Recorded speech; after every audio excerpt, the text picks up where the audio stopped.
LA Winnipeg, we got to speed it up a little pace wise, 65-66. No line here. Winnipeg has cashed 8 straight overs. I can tell you that on home ice. Again, they've turned into an over the total machine at home. Another one goes over the other night with the Dallas game 4-2.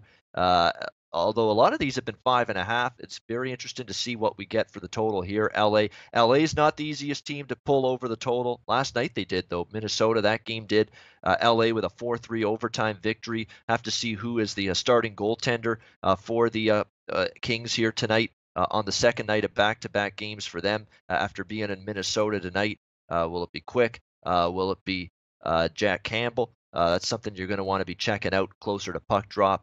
I know I'm not betting a Winnipeg home game under, so probably not involved in the side in this game. I won't be. Totals wise, it's over or pass for me. Kings and Jets. Andrew, this is on your card. Kings and Jets. What do you got? Well, it's funny, you and I asked you earlier on in the show, but before we started, and we were getting the tech issues and everything kind of tested out. It was nice to have some relaxing time to kind of just talk hockey. And we said to each other, this Jets team at home, we're really used to getting that 6 number. And right now we're getting that 5.5 at -110. It's paying plus money to go for the under. And I think the way this Kings team is playing, the way this Kings team is looking right now, there's no way in hell I would even look at backing under with them. I think they're being able to put up some goals right now. But let's face it, Winnipeg was looking pretty good already. They were looking like a team that had depth. They had potential. They had a lot of playoff seriousness, and I think they could actually do something. They have goaltending right now, but the biggest question was their health with their defense. And Trouba came back. He was there, and all of a sudden, boom, he's gone again. Came out with an injury. So that's kind of my only worry about this Winnipeg team right now. I've always been a huge fan of their forwards and their depth down the middle. I've been kind of talking about that all season long and making myself into a Winnipeg fan, really, just based off their depth and how many stars that they have. But one thing about this team, guys, is the way that they come back from injuries. Mark Scheifele, once, twice, maybe even 3 times this year, has been out for a short period of time. Nothing too long. And when he comes back from those injuries, this team is unstoppable. And I think this is going to continue in. And the depth is really starting to show. Let's look at these top 2 lines. Kyle Connor, Mark Scheifele, Blake Wheeler. Let's talk about Kyle Connor for a second. This is a player that really was not some stud to start this season. He's not some first line left winger. He's not some guy to rely on the puck in the back of the net for you to come out and make a big play, score a big goal. But now he's out there in those dying minutes of the game when you need one goal. He's out there in those meaningful times. He's on that power play.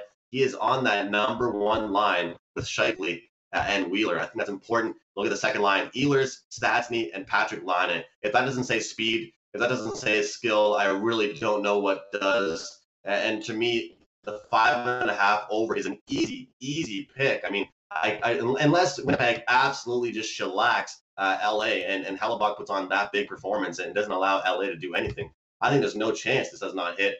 This is one of my stronger plays on the day, seeing this at 5.5, and there's not a doubt in my mind that this price will get raised up as the day goes on. I mean, we're getting -110 with the Winnipeg Jets at home with a 5.5 total set, with the LA Kings actually looking talented right now. They're looking like a team that can actually put some goals up. I mean, any given time in the past couple months, I would tell you I think that LA is one of those teams that likes to win those 3-1, 2-1 style games. But the way it looks to me right now, Ian, I do think that they're trending towards the over. And the Kings right now, their over is 4-1 in the Kings' last 5 games following the win. Over is 4-1 in Kings' last 5 versus the Central.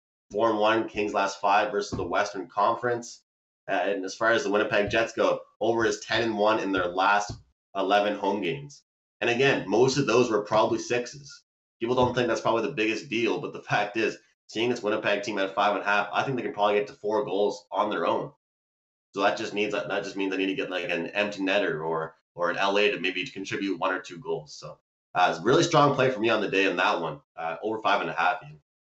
Yeah, I think you almost have to take it. I mean, 5.5 over with Winnipeg, 8 straight overs, and some of those have been 6. You get a 5.5. I know LA sometimes pulling teeth. I understand that to get them up and over in a game, but they've started to show signs of at least a few more overs as of late. Like I said, I don't want the under. it's over or nothing for me. So I'm in agreement. If you're taking the over with the Kings and the Jets, I can totally understand it. Hey guys, thanks for tuning in to our channel. Now, we've put a lot of work into producing all these free videos, so please help us out and keep all our content free for you forever by simply liking, sharing, commenting, and subscribing. Now, not to mention, a visit to our industry-leading website will warm the hearts of all our SBR employees, especially myself. Now, the links are over there to the left, so do check those out. Thanks for watching.